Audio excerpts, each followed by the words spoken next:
Footage থাকার পরেও কেন একজন গ্রেফতার হলো না? কেন গ্রেফতার হলো না? আমাদের স্পষ্ট দাবি, নরনাক মোড়ের উপর যে হামলা হয়েছে, এই হামলার সাথে সেনাবাহিনী এবং পুলিশের যে সকল সদস্যরা জড়িত, তাদের বিরুদ্ধে সরকারকে ব্যবস্থা গ্রহণ করতে হবে। আমরা পুরো সেনাবাহিনী এবং পুলিশ বাহিনীকে দোষারোপ করছিলাম, কিন্তু সাংবাদিক সম্মেলন চলা অবস্থায় যারা আমাদের উপর হামলা করেছে তারা কোনোভাবেই সেনাবাহিনী এবং পুলিশ বাহিনীর সদস্য হতে পারে না। তারা আওয়ামী দোসর।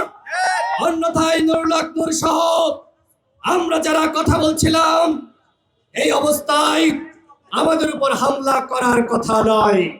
সুতরাং সেনাপ্রধানকে বলবো, পুলিশ প্রধানকে বলবো, যারা এই ঘটনায় জড়িত তাদেরকে চিহ্নিত করে অবশ্যই তাদের বিরুদ্ধে ব্যবস্থা নিতে হবে। অন্যথায় আপনারা এই দায় এড়াতে পারবেন না।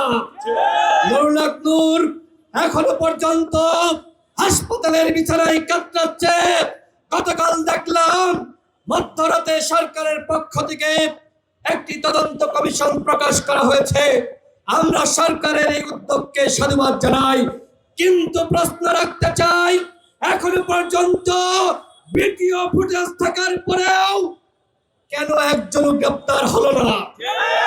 কেন গ্রেফতার হলো না? তাদেরকে প্রোটেকশন করা দিচ্ছে এই স্বরাষ্ট্র উপদেষ্টার অনুমতি ছাড়া, নির্দেশ ছাড়া নুরুল হক নূরের উপর হামলা হয় নাই।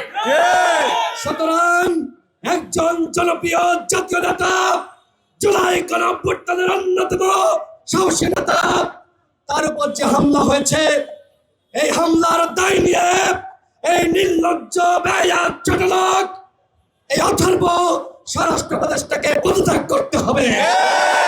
এইরকম স্বরাষ্ট্র উপদেষ্টা বিপ্লব পরবর্তী সময়ে একটি অন্তর্বর্তীকালীন সরকারের উপদেষ্টা হতে পারে না। সুতরাং অবশ্যই এই স্বরাষ্ট্র উপদেষ্টাকে পদত্যাগ করতে হবে। যদি এই স্বরাষ্ট্র উপদেষ্টা পদত্যাগ না করে, এই জাতীয় নেতৃবৃন্দ, ফ্যাসিবাদ বিরোধী শক্তি, আমরা যারা এখানে এই সংহতি সমাবেশে হাজির হয়েছে, সবাইকে সাথে নিয়ে সচিবালয় ঘেরাও করা হবে এবং টেনে হিঁচড়ে এই স্বরাষ্ট্র উপদেষ্টাকে তার গদি থেকে নামানো হবে।